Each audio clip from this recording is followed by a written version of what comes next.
Hello, witches, and welcome to the Witches Movie Coven. Okay, good start. Grab your coat. I grabbed my fish because we have a very special episode today. Oh, we're getting repeats. I love this. It's going to be a show of technical difficulties. This makes me so happy. It's not just me. Hello, witches, and welcome to the Witches Movie Coven. Do you hearing that twice? Good start. Grab your coat. Yep. My fish. Somebody's watching the YouTube channel and did not pause it. I love this. Who has the YouTube channel on? I have it on silent. Not me. Not me. Not I said the dog. I have it on, but mine's muted. Not I said the witch. Oh, why? Should we start over? Can we know? Deja vu. Bum, bum, bum. Hello, witches. Welcome to the Witches Movie Coven. It is Wednesday. It is the day that witches talk about witches in movies. I am Patti Negri. I am one of your hosts. Let me pass it on to my beautiful co-host, starting with the lovely, lovely Heather Greene. Hi, I am Heather Greene, and I am the author of Lights, Camera, Witchcraft, A Critical History of Witches in American Film and Television. And yes, of course, this movie is in my book. I am also an editor at Llewellyn Worldwide, working with some fantastic witchy authors, and also a journalist covering all things in the pagan and cult community. One of my articles did come out today. So if you go to my socials, you'll find some links to my latest article. So that's me. Thank you. Jason. I'm Jason Mankey. I am also a Llewellyn person, having written 10 books for Llewellyn. Alas, Heather is not my editor. My latest book is this, High Priest, a biography of Raymond Buckland. Little known fact that is not true. Raymond Buckland was an advisor for this film. What? Little known fact that is not true. Raymond Buckland was an advisor for this film. I was listening. So moving on to Courtney. That's me. My ears are not on. Maybe it was me having all that reverb. I don't know. Anyway, I'm Courtney Buckley, Ghost Bait on Scared and Alone. Happy birthday, Heather. And I'm excited to talk about this movie tonight. And hopefully, I'm going to try really hard not to sing, but I can't make any promises. Never make any promises on that. And last and never ever least, Richard-Lael. All hail Richard-Lael. Richard-Lael is one name, not two. If I were just Richard, I would be a... That's right. I'm known as the gentleman psychic. I'm a psychic medium. I used to be a psychic small, but I gained some weight. I am here in New Orleans. I am a little bit of everywhere. I am really easy to find. Thank you very much. And yes, happy birthday, Heather. I do just released this week my first Llewellyn book. This is one of my sample copies. I am just thrilled to have all about haunted dolls and all about magical puppets just released literally this week. So I don't have 10 yet, but I've got my first one out. Yay. So this week's movie, we've been waiting for this one for a long time, I do believe. It is the choice of Heather for her birthday. It is The Little Mermaid. I'm sure you've all seen it, but just in case somebody has missed it, Richard-Lael, do you have an unbiased synopsis of this? I certainly do. All right. So here's the story about how my life got turned upside down. Picture it, Sicily, 1989. I was just a wee lad, and I was obsessed with stuff, lots and lots of stuff. Things never change. Fast forward, I'll tell you the story. A mentally deficient fish wishes to be human. Why? Your guess is as good as mine. And then she falls trap with a not so convincing drag queen octopussy, who is a witch, by the by, who tells her, by the way, I'm going to take your voice and I'll give you legs, but in the original version, every time you walk, it's going to hurt, like knives, stabbing into your brain, stabbing stabbing pain.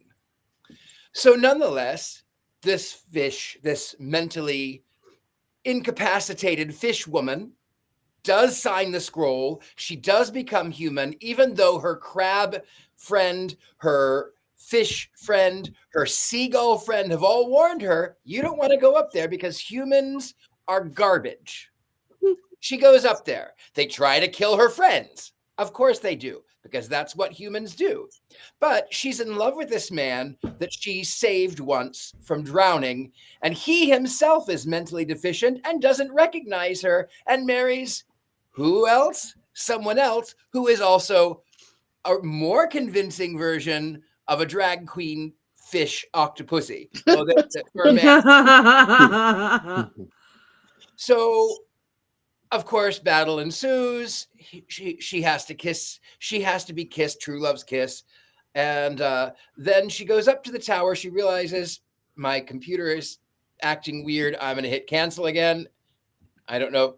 I'm still here? Okay.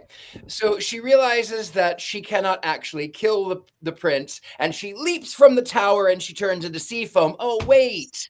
That's not the Disney version. That's the real version. No. She ends up by kissing the prince, getting her voice back, being turned back into human, and being able to stay and bringing peace and joy and harmony between the fish world and the human world. They live happily ever after, excepting for the poor drag queen fish octopussy, who is dead. The end. Roll credits. Oh, I forgot a couple of things.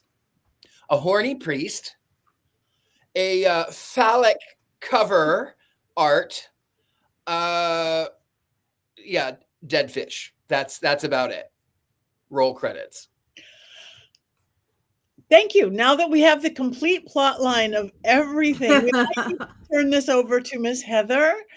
We know this is in your amazing book about these such things. Take it from here. Is there 5 things we do need to know? Yeah, absolutely. So I'm going to warn you, before I did my witch book, I spent most of my witch book. You figure it out. And I spent my undergraduate my graduate career studying film and doing all this historiography stuff focused on Disney animation. Not only did I grow up loving Disney, but I spent my graduate years studying Disney animation, specifically doing my dissertation on princess films. So I'm going to try not to overrun the show with wanting to talk about it, because it's not only in my book, but also in my original long historiography of Disney animation princess things. So, but I will get to some basics. I will talk about the originals. I will do the lead up to what made this movie so amazing for Disney and for our culture. I will talk about some controversy and then the witch. And I'm going to keep it brief as possible, so we're not here for 3 hours. Basics.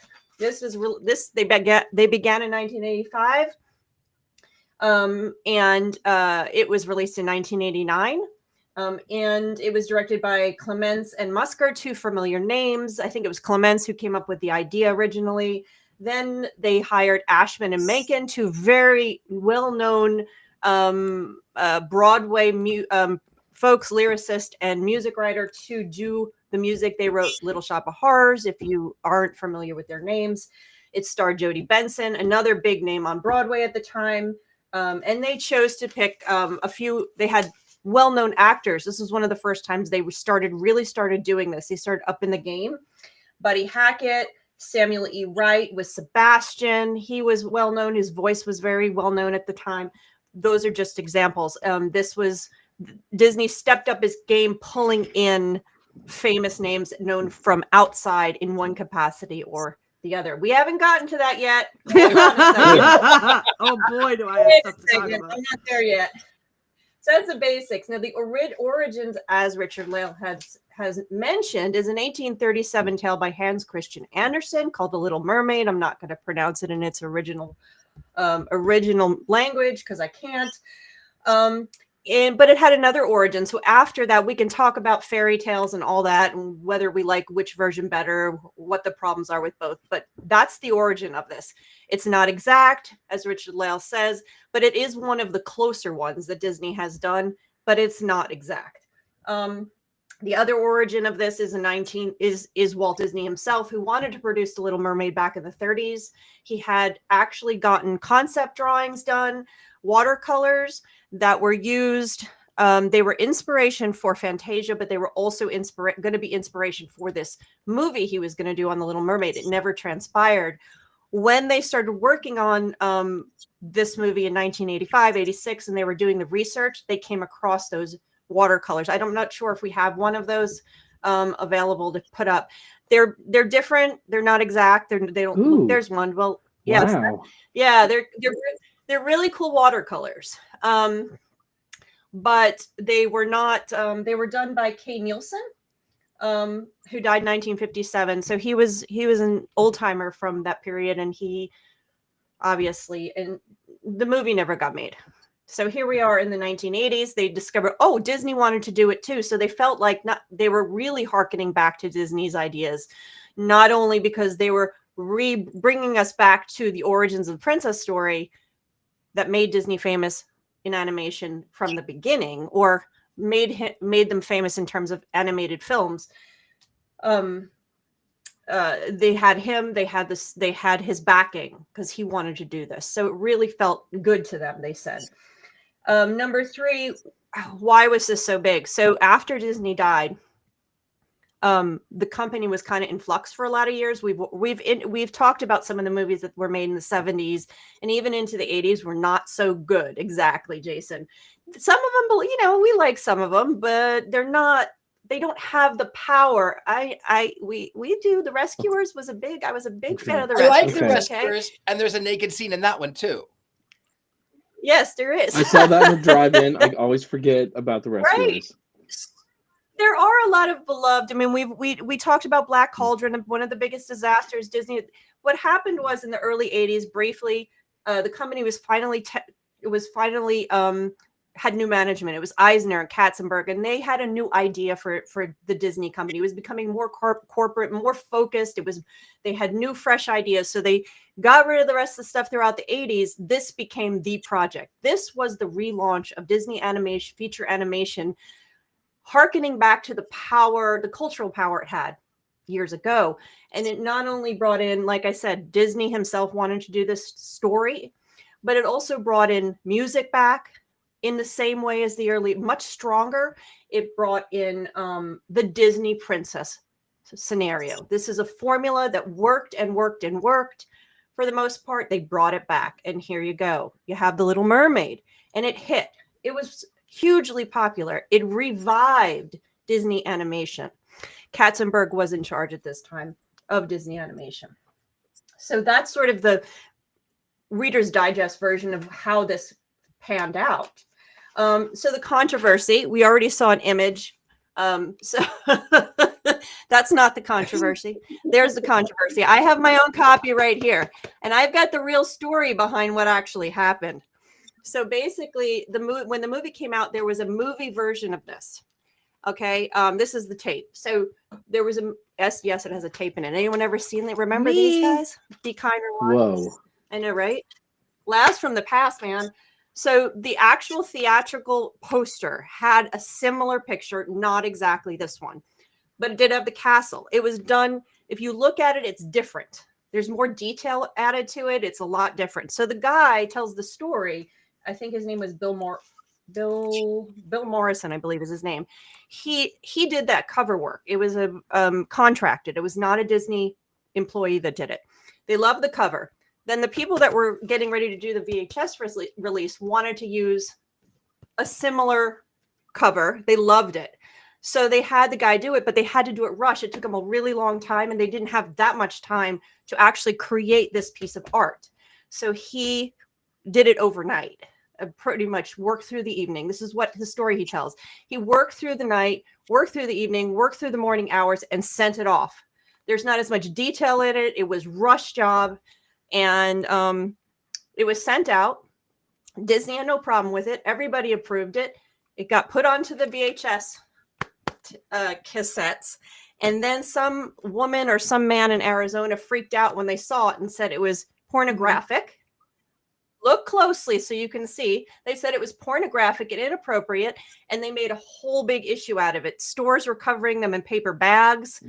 Eventually, of course, Disney pulled it from the shelves and redid the cover totally. Looks to nothing like this.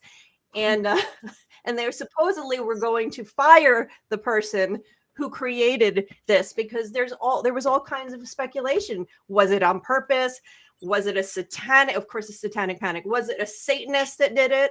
Was it a gay person that got outed at the company? I mean, there was all kinds of controversy. But meanwhile, it was just a rush job, and no one noticed until it got to some family in Arizona. Poor children saw it. Oh my goodness! So a Karen launched the whole controversy, and to this day, there's all kinds of stories about what actually happened. But it really was just a big mistake.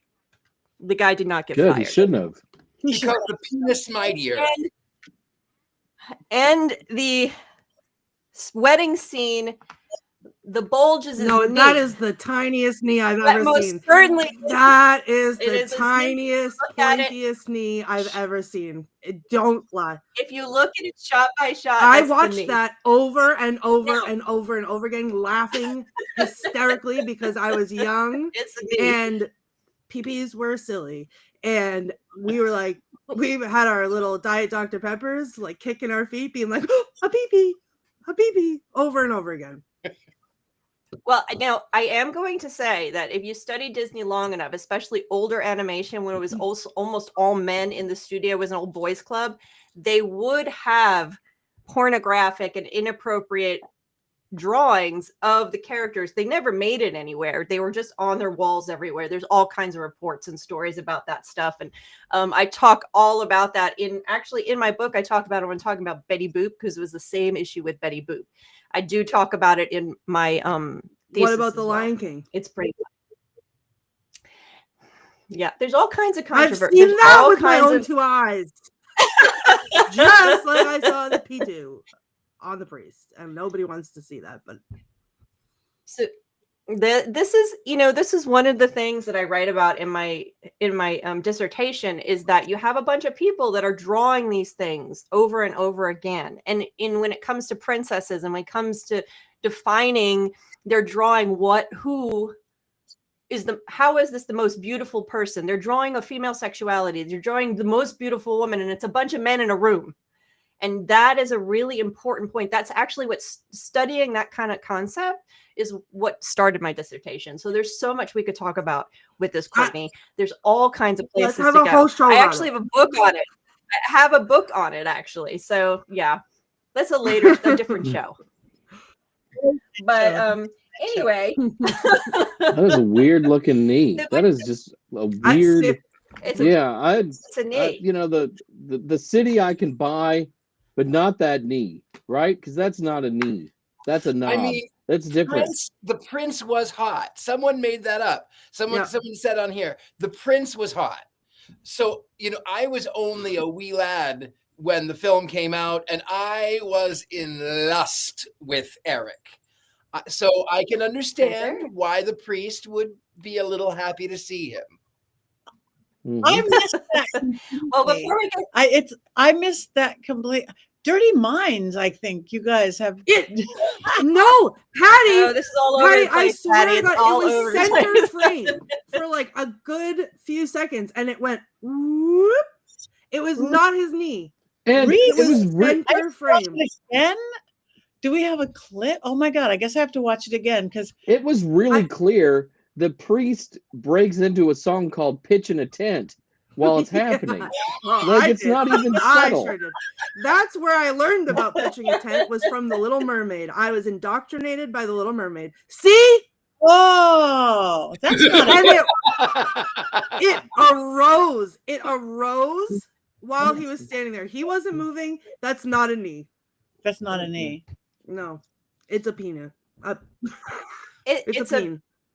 It was a poor choice by if it was supposed to be a knee, it was very poor choice. There's no pointy knees like that. Let me jump to number 5 because that's one of the reasons we are all here is witchcraft. And so the Disney changed a lot of things about the formula when they got here. A lot of it was the same, but they changed a whole lot of it. You know, obviously Ariel is more busty, more sexy, and more she's stronger, more determined than any of the princesses before. But the witch, Ursula, she is probably one of the most memorable witches of all the Disney witches. And she is absolutely fascinating. In so many ways, she is very much the same. She does not exist in the original story. There is a sea witch, but she's not as strong. That's not the point. It was the fight between her and the world. Ursula is the same, similar colors to her predecessors, was definitely based on them in many ways. But at the same time, she takes a completely radical turn. And I talk about that in my book. And you can, if you bear with me, I'll read a paragraph from that because it's really, really hits the point strong. As it's suggested by Richard-Lael, she was designed after divine on purpose. That is who she's supposed to be. She is supposed to be designed after a drag queen. Ursula is different because Ursula is not trying to harm the princess. She's using the princess so she can control the world. So she can dominate the sea world. She wants to get rid of Triton. She wants to be the supreme leader of everything. That is it. She's not doing it because someone wronged her or whatever. She is just wants to be in control. And in witch films, that's usually a male witch's role, not female witches. Female witches usually want to have extreme beauty, have control over a man, have control over younger women. They don't want to control the world. That's not typical. So she bends gender roles in ways that no other witch does. She has agency that no other witch does. She's completely different. And that makes her extraordinary. And that's one of the reasons people love her so much. So I'm going to just pick this paragraph out real quick and then I'll shut up. Ursula exists as the foremost evil for the conservative establishment. She is an empowered female character, embracing a gender construction often seen as aberrant. She uses feminine sexual power as allowed in conventional gender play against the patriarchy in order to bring it down. She is the bad mother, the monstrous feminine packaged in a non-traditional gender expression. As a result, Ursula is ultimately doomed, dying violently, impaled by a ship's mast as a symbolic giant phallus. Getting back to our subject. It's true. That's how she dies. Eric drives the ship's mast right into her belly. Wow. Real. So the patriarchy wins in the end. Of course, Disney goes back to its normal stuff. The fairy tale narrative is realized. The young woman, now aware of her sexuality and power, is safely contained by a prince husband, becoming part of his world. Disney once again created a traditional cinematic story that fits neatly into contemporary America of the 1980s. So they used this piece that was very well known then. I mean, divine and all of that stuff. And they created something that was a little bit more progressive in representation. But then they tied it all up, stuck her in the belly, and here we all back happily ever after. So I love that paragraph because it really, really is. She's so powerful, and it really, really have to study her more. So that's it. I'll be quiet. Don't be quiet. She's Don't great. be quiet. Ursula is great. She is. Those poor unfortunate souls. I'm trying not to sing so hard, Richard. I was the same thing. And do I help them? She was nasty. Yes, I do. She wasn't kidding when they called her Willow Witch. And you know what? I will say, Disney, I know. Disney, I know. But I will say, oftentimes I'll say, you've got your looks, your pretty face, and don't underestimate the importance of body. The men out there don't like a lot of chatter. I will oftentimes just use the portion of the body language, and some of these younger people go, I'm like, it's the Little Mermaid, 1989. Are you kidding me? Right. She's so fabulous. She's fabulous. Okay, who wants to go next? Jason. Uh-oh. I have a confession to make. So while I thought I had watched this movie at some point, because I knew all the songs, I knew the names of most of the characters, I don't think I'd ever watched this all the way through until today. It was just something I would see bits and pieces of here and there. And I know that everyone credits this as the Disney revival in animation, but I was surprised at how much it still looked like a lot of the 80s and 70s films. You know, and it had the bumbling seagull in it, which really felt to me like something from Disney's past, more so than what would become when we would get to Beauty and the Beast and Aladdin and Lion King, which felt a little fresh. This still felt like a lot of that formula I would see from the 70s and 80s. Now, granted, the songs are a lot better. There's a lot of good in it, but I was expecting it to like pop a little bit more, and it's not bad. So don't hex me yet. But I just expected it to pop a little bit more all the way through the movie, and it didn't really do that as much as I thought it might for me. I still liked it. It's better than Oliver and Company and The Great Mouse Detective and all that, but I don't think it's as good as some of those later movies that would come after. Thank you.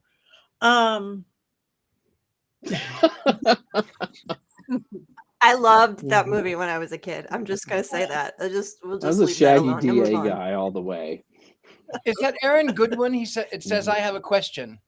Okay, go, Aaron. Are you Aaron? You're a different.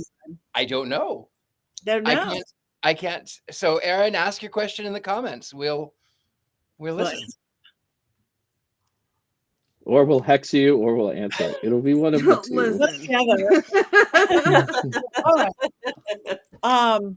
I probably had never seen it either, because don't hex me. I've never been a big animated person, but I did like it, and I do have an issue though.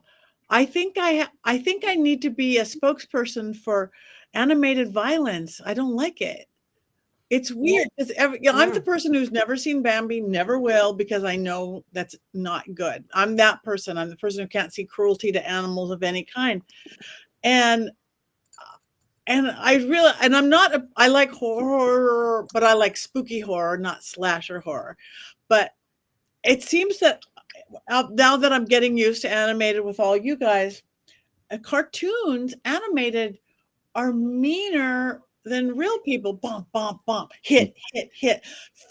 I was worried about the fish getting stuck in the portal. It's like, the shark is coming, and now you're going to hurt the shark. I'm sitting here, more than I ever realized. I mean, I realized, I'm nuts on such things, but for children, I think there's too much animated violence. Am I weird? I think I'm weird.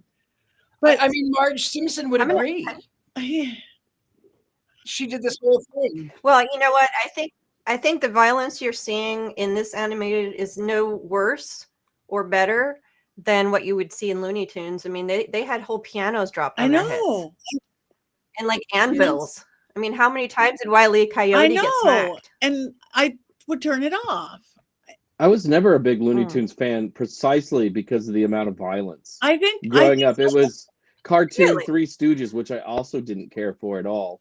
I always thought Disney cartoons were a little less violent, especially the shorts, which is probably why I always enjoyed those more than I ever did, Bugs Bunny and things. It was just so mean-spirited. Bugs especially, what a jerk. Yeah, what a jerk. I love Bugs Bunny. I will defend Looney Tunes over Disney any day. I love Looney Tunes. Plus, it was like not reality. If you were some kid watching it, you think you could go hit somebody on the head or push them through a thing, or the evil sharks are going to get them. There must not have been the only two cartoons I like. I've been around a long time. Felix the Cat and Casper the ghost, which makes sense. I'm a cat person and I hunt ghosts for a living, but I don't think there was violence in either of those. Well, in Casper there was a little bit. The three other ghosts, Stretch, Fatso, The three yeah, nannies. they were a little bit violent with each other and also with Casper. But he was friendly. He was Casper was always friendly. friendly And ghost. sometimes really sad. Yeah, but it's Yeah. the beating. And this one, even though I know it wasn't about that, I think the sharks and the little fish in the portal and eating crabs, this makes me not want to eat crab. I eat crabs. I'm not going to be a hypocrite. I'm not a vegetarian or a vegan or anything. That's it. Move on. Don't watch Lion King. Do not I watch will not Lion watch King. Lion King. I will not watch Lion King. It's all right. Courtney. That's me. All right. So the Little Mermaid, first of all, let's not go there with Bambi in the comments. I'm going to go there for a second because Bambi was the first movie I ever saw in a movie theater. And I was a teeny tiny baby. And I stood up and I screamed, his mom's dead. And then I wasn't allowed to go to the movies for a while. But as another youngin, as another small child, during times of family gatherings, I loved The Little Mermaid so much that I knew all the words to all the songs, and I had this little toy cash register, and it had a little blue microphone to call people to clean up on aisle 6. And I would take the little blue microphone, and I would gather all of the adults, and I would make them stand in a circle around me, and God knows they did it. And I would belt Part of Your World at the top of my lungs at like 4 years old. And that was it. That was just my whole identity for a very long time.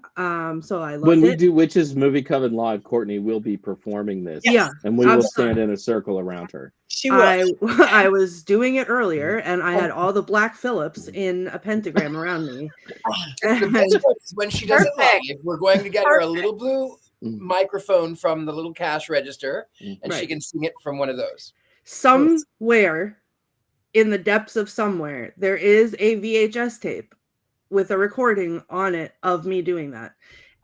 Anyway, then fast forward to my teenage years. I already talked about that. Not even teenage, like middle school, when my friend and I after school would drink Diet Dr. Peppers, and we'd watch movies, and we heard about the scandal of the priest in The Little Mermaid, and we would watch it over and over and over again and be like, there it goes, right? So excited. Now as an adult, there he is, loud and proud. Happy Pride Month to that priest. Anyway.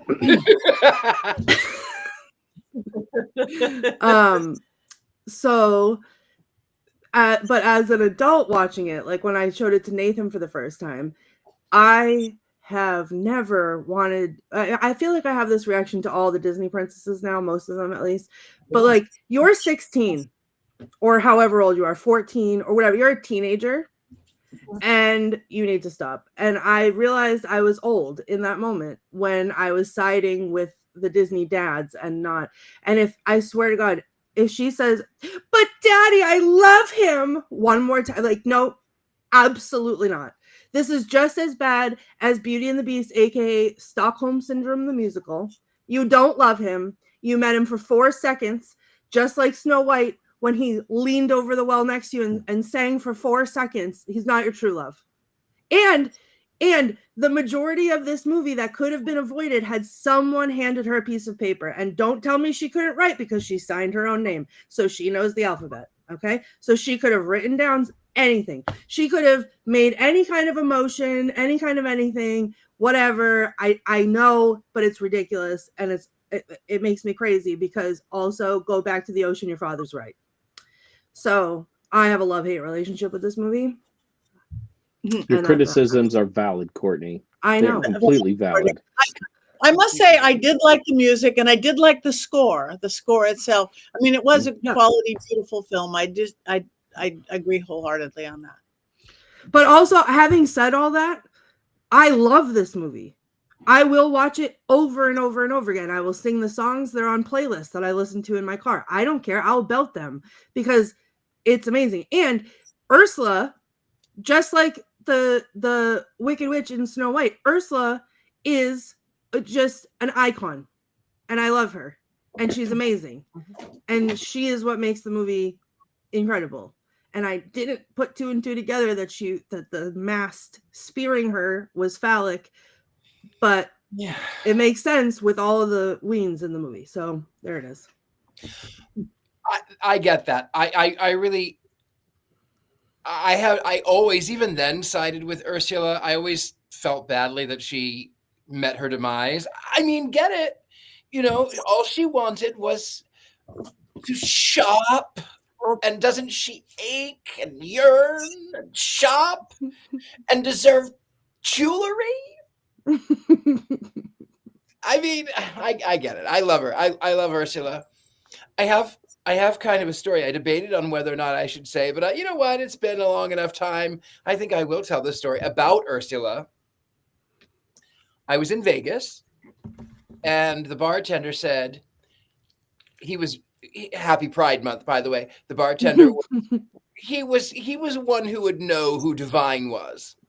And he looked up, and coming down the escalator was a blonde woman, large blonde woman in a tight pink dress. And he goes, "Oh my God, that woman looks like Divine." And sure enough, that woman comes down the escalator and she saunters up to the bar. And I turn to her and I say, "My dear, you look divine." And she goes, "Oh, thank you." The bartender's going, he said, "I can't believe you told her to her face she looked like a drag queen." Well, some pretty drag queens, though. I mean, there's some very pretty drag queens. there's some very. It's not necessarily an insult. I love Divine. I love Yeah. Divine in Hairspray. I love Divine in Pink Flamingo. I love Divine. There's nothing not to love about her. Did she ever sue them for this? There you go. No, it was on purpose. I think she was part of it. So she got compensated for. I don't remember, but there was no suit. I mean, they didn't just do it just for she was somehow connected, and I just don't remember how. I would think there would be some kind of compensation, but yeah, I'd have to go back to my old notes. But it was on purpose. I'm going to tell you real quick is that by the time growing up a big Disney fan, I'd seen the movies over and over and over and over again. But I was so disenchanted with Disney by the late 80s. I was so frustrated. I didn't see The Great Mouse Detective till years later. I didn't go see Oliver and Company until years later when I had kids. I was just so over it because I was so disappointed. I didn't go see The Little Mermaid in the theaters because I knew it was just going to be another, piece of crap movie that they made, just like all the other ones, and I was going to be disappointed. And then I heard from people it's amazing, and I heard about the music, and being a massive Broadway fan, I was like, whoa, hold on a second now. So I went and saw it. I was blown away. Then, they follow with Beauty and the Beast. They follow with Aladdin, Lion King, and then a little bit of a downturn going into Pocahontas and Hunchback and all that stuff. But it was a combination of the Princess fairy tale, the Broadway musical aesthetic, and the sound and everything I was sold. I was back. I was like, yes, I loved it. And when my children watched them, my daughter would make me sing the song Part of Her World to her when she would go to sleep sometimes, and I'd sing it over and over to her, and we'd watch it. And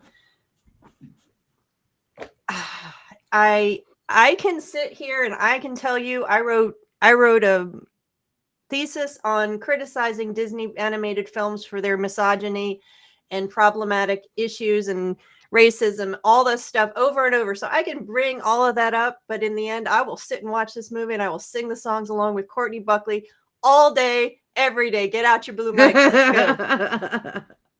Let's go. That's amazing. Amazing. Any other comments, thoughts?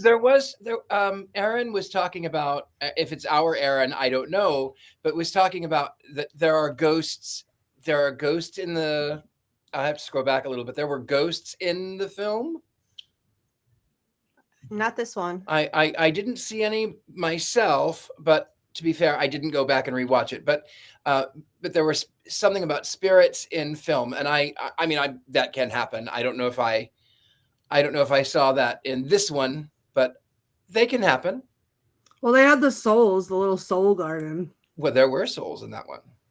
And you want to know what's really weird and kind of funny about that? I just thought of this. So when we were doing Scared and Alone at Stimson Hospital, and I did the tour beforehand, and we took a picture in a like 400-year-old mirror, whatever it was. There was this horrific thing in the mirror and in the picture, and it looked like one of the souls from the garden, from Ursula's garden, and that was the only way I could describe it. And I swear to God, that thing followed me around all night. But that's exactly what it was like. I just want to say that watching this movie for like all the way through for the first time, I thought there were some scenes that were really exciting, and I was surprised by how excited I got while watching them. Like when Eric's ship is catching on fire and it's going under the sea, haha. And then she saves him. But like the dramatic music and things and the way it was animated was really like, wow, this is like an action adventure film. And then of course at the end, though I did not quite have like the phallic connections that Heather did, but I see them now. But that also was really exciting. You think of the Little Mermaid and you think of sort of the romance part of it, or you think of the priest who's singing, pitching a tent. You think of those things. But wow, I mean, there was some really great action in this movie. Yeah, and Under the Sea was one of the biggest hits. I mean, everybody was singing it when it was out. I mean, it was just, the Under the Sea and yeah, no, it was, what's the other one? Oh, not Les Poissons. That wasn't as big, but yeah, it was Under the Sea. I like the one that affects me the most is, look at this stuff. Isn't it neat? I'm not going to sing because we don't have the rights to. Les Poissons is just Be Our Guest. It's like an early version of Be Our Guest. You can feel that the bones of Be Our Guest is in that song. Like it was a test ground for some of the tunes that became Beauty and the Beast.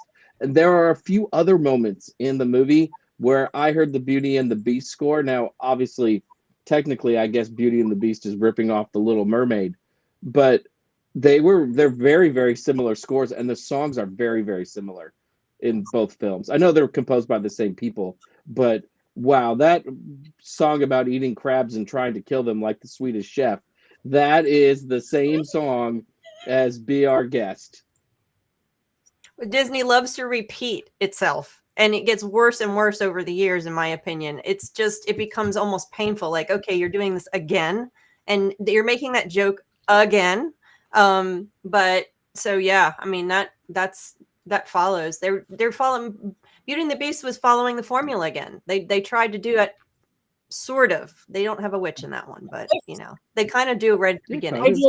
Again, the score was so good, but I noticed the similarity in the songs very much so, like Be Our Guest. And I'm not the expert on such things like you guys are. But I must say, all the years I worked with Richard Sherman doing original shows at the Variety Arts Center, that we were doing 2 shows a night, all this stuff, they were all familiar of stuff we'd already seen in his movies. So you repeat things that are good, I guess. It's like, this sounds so much like, I just saw Dick Van Dyke doing this in another show. But we would be doing it on stage. It was cool.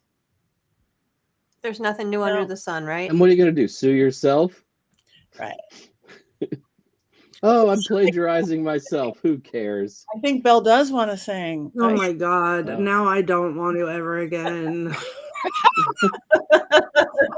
All my girls breaking out. Don't say that they're breaking out. Nope. Oh my God. Oh, I wish we could sing now. I do. Yeah, me too. Can we just sing after when we're not live Well, anymore? We Just to could, get it up. and we could also sing happy birthday because it's Heather's birthday. No, Like, we're terrible at that. We're Because so bad that at that. always No. works really well. Please no. I think we have a No. clip of that from the last time we did it. No, Oh, we, we we should don't. We have a don't. church I'm that we sure we sang the don't. last time it was your birthday. I'm good. I'm good. Just say happy birthday. All right, I'm we are fine. moving on then. We'd love to sing for your birthday, Heather. Do you have any quotes you. on this baby, Miss Courtney? Oh boy, do I.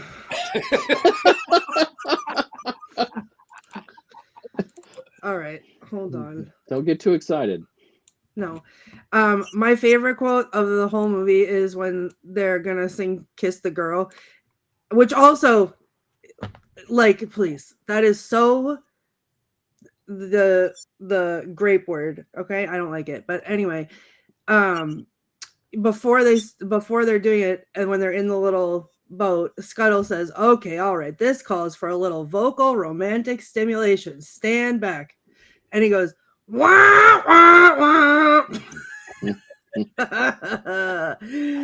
it makes me laugh. And then It's very Prince Eric funny. says, wow, someone should find that poor animal and put it out of its misery. Then most of my quotes are about Scuttle because he's my favorite, but he's talking about the pipe, I think is the pipe, that was what he's saying. But now the Snarfblat dates back to prehistoric times when humans would sit around and stare at each other all day. Got very boring, so they invented the Snarfblat to make fine music. Allow me. And then he blows in the pipe, and then seaweed pops out. I so want you to do a Buddy Hackett accent. I'm not doing it. Sebastian says, Ariel, listen to me. The human world is a mess. Life under the sea is better than anything they got up there. And man, isn't that the truth?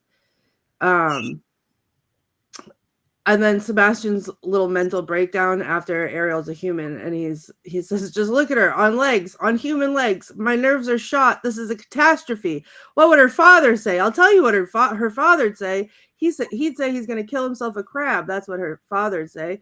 I'm going to march myself straight home now and tell him, just like I should have done the minute. And then she picks him up and she shakes her head. And don't you shake your head at me, young lady. Maybe there's still time. If we could get that witch to give you back your voice, you could go home with all the normal fish and just be miserable for the rest of your life. All right, I'll try to help you find that prince. Boy, what a soft shell I'm turning out to be. And then he says, teenagers, they think they know everything. You give them an inch, they swim all over you. And then I thought this was a fun little inclusion. When Eric is coming back to life on the beach, Grimsby says, you really delight in these sadistic strains on my blood pressure, don't you? So I thought that was fun. And then, of course, there's every single time that Ariel says, but Daddy, I love him. Or Daddy, I don't want to live. Like, just stop talking. What a brat. Right. The worst. And then At least she does. right. Talk.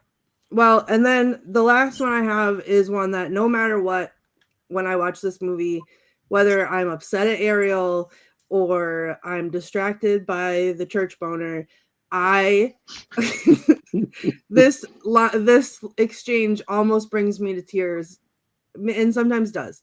And it's at the very end when King Triton is talking to Sebastian, and he says, she really does love him, doesn't she, Sebastian? And Sebastian says, well, it's like I always say, Your Majesty, children got to be free to lead their own lives.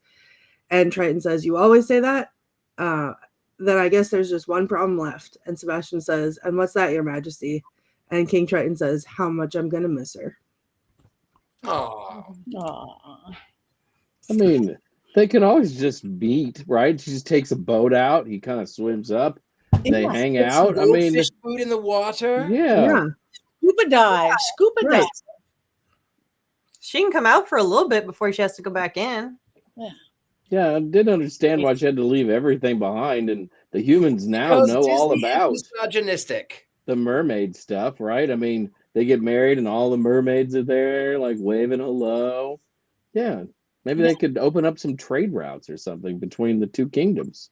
Perhaps. Thank you. Thank you, Courtney. That was beautiful and heartfelt. You're welcome. Jason, Mr. Mankey, do we have a Oh God. made movie moment? We have something tonight, that's for sure. It had been 12 long years since Ariel's rash decision. In her head, she heard a sarcastic laugh. I was in love, she smirked, in love with a man she had known for all of 4 days. And Eric had not been much older. They had married as children. Truly engaged parents would have waved at least a few warning flags at the couple.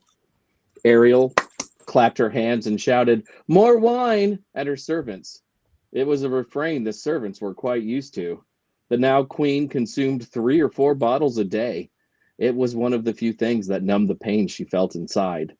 Handed a fresh glass, Ariel sloshed the liquid around before taking a long sip. Wine was one of the advantages to living as a human, she thought, maybe the only one. Living under the sea, sobriety was practically dictated by circumstance. It was near impossible to drink anything but salt water in the depths of the ocean. At least Eric wasn't around today to disrupt her drinking. She knew that her husband probably loved her in some sort of way, but he also loved gambling and his mistresses. Both of Eric's hobbies had destabilized their small country's finances. At least his interest in other women kept him out of the castle, giving Ariel time to herself.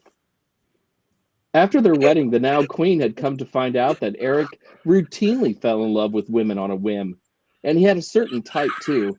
The woman before Ariel had been a red-haired siren with webbed toes, and the one before that had hailed from the fairy kingdom and sported a lovely set of wings. And post-marriage, Eric often asked if Ariel might be able to turn her legs back into a tail. He had a type. Ariel liked to think of Eric's conquests both before and after her as women, but she really knew that most of them were girls. Eric felt like anyone over the age of 24 was ready for the retirement home. Ariel set her wine down and picked up a crab cake. Delicious, she thought, as she savored the crab's flaky flesh. Just after wine, fresh seafood had become Ariel's favorite indulgence as a human.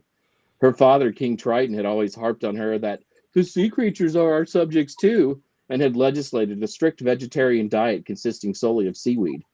Had she stayed a mermaid, she would have gotten rid of her father's silly rules and traded her fish citizens for barrels of wine. The sea had lots of dopey little angelfish. No one would miss those annoying flounders. How to drink the wine? She knew she would have figured it out. She took another bite of her crab cake. She bit in with extra relish.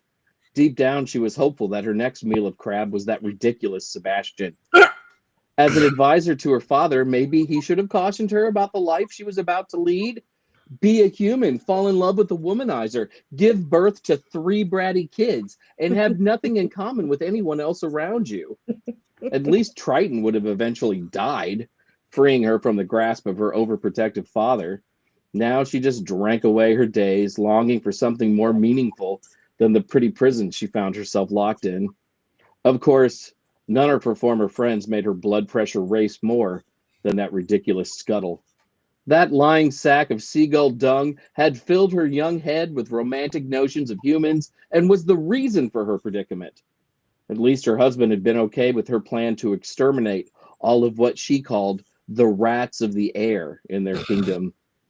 When her servant served her Scuttle's head on a platter, it was one of her happiest days on the surface world.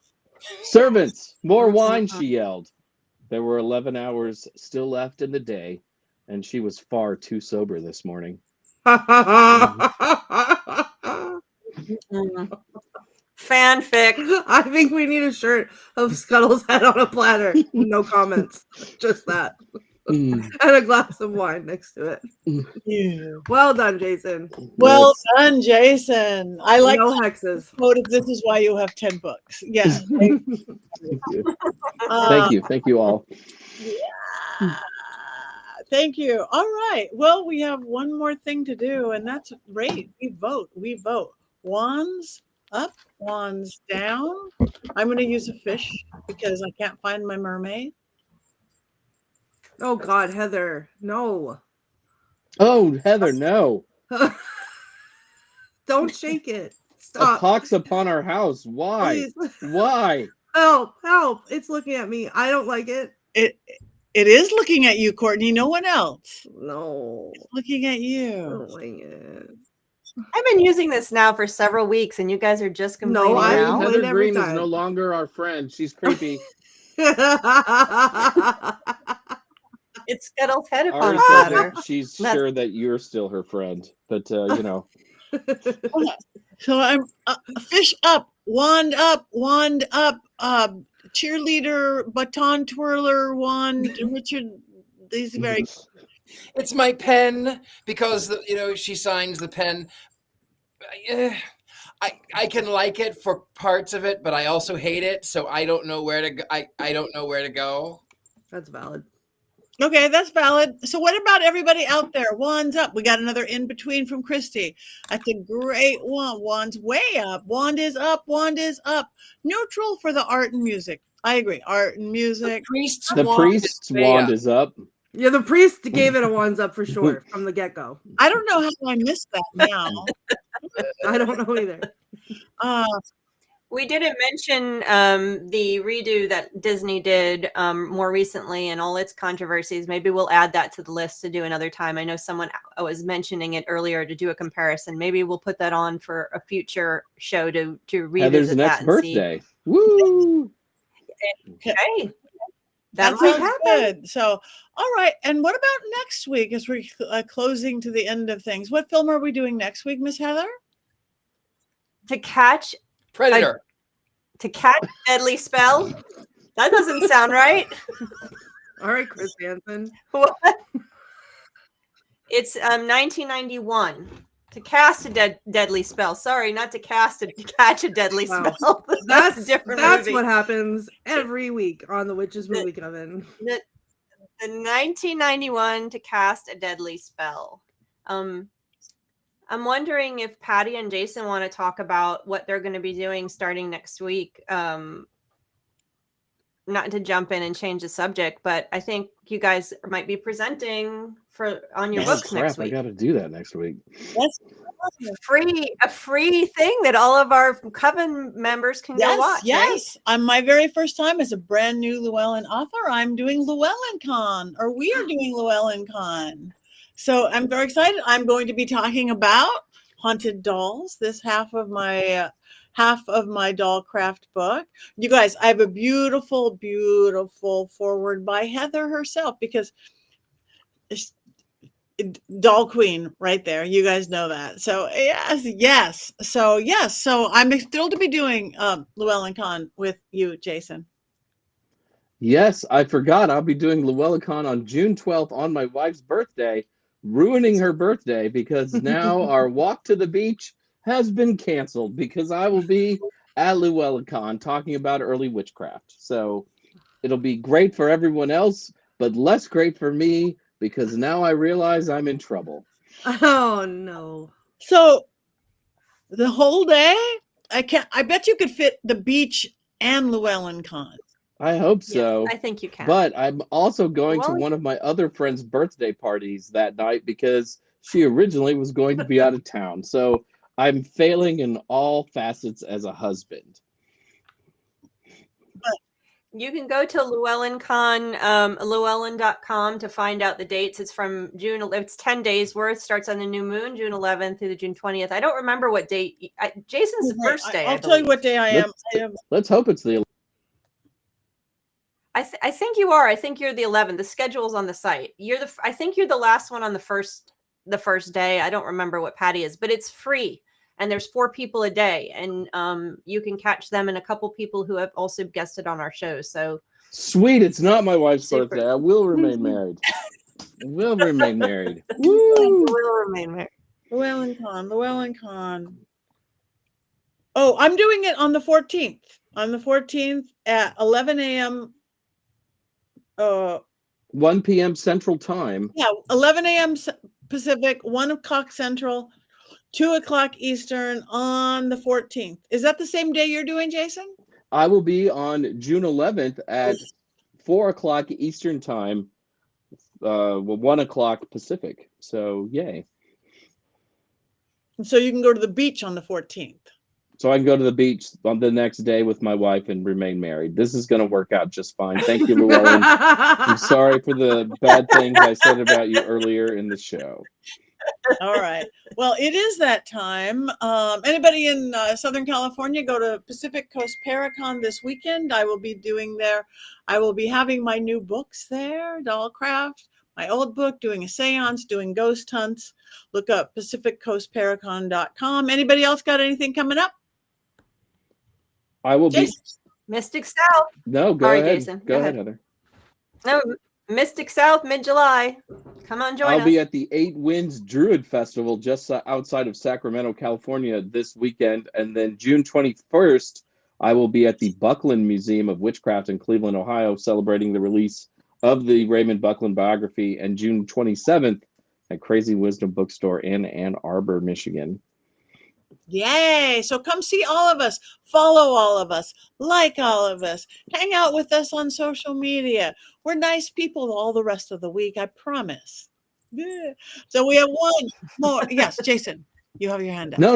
I'm just ready to cackle. I'm excited. You ready to go? Okay, 1, Yeah. 2, 3. Here we go. Sorry.